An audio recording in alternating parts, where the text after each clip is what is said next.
Hello friends, మైదాకు నూరుతున్నా. అయితే చిన్నప్పుడు మా అమ్మమ్మ వాళ్ళ ఇంటికి పోతే మంచిగా మా పిన్ని మైదాకు తెచ్చి నూరి రోట్లో నూరేది, మంచిగా పెట్టేది అందరికి, మా పొరాళ్ళందరికీ. అయితే మా అక్కకి ఏమో ఫుల్ ఎర్రగా అయ్యేది, నేనేమో దానికైనా గొంతు ఎక్కువ పెట్టుకుని నాకు ఎర్రగా కాకపోయేది.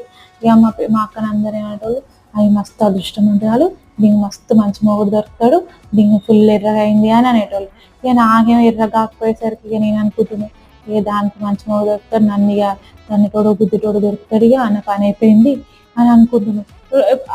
ఒకసారి అనాలి, ఊకంటదా ఊకంటే నేను కూడా అనుకుంటున్నా, అయితే ఇక నాకు ఎర్రగా అవుతుంది, ఇక నేను ఖచ్చితంగా గుద్దుతోడు దొరుకుతుందని అనుకునేదాన్ని. ఇక ఫుల్ రంది పడుతున్నాను. కానీ నాలుగా మీరు ఎవ్వరు రంది పడకూడదు. మొగునికి మైదాకి ఏం సంబంధం?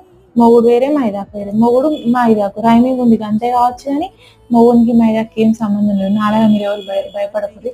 లైవ్ ఎగ్జాంపుల్ నేనే, మా ఆయన మంచిగా చేసుకుంటాడు. మైదా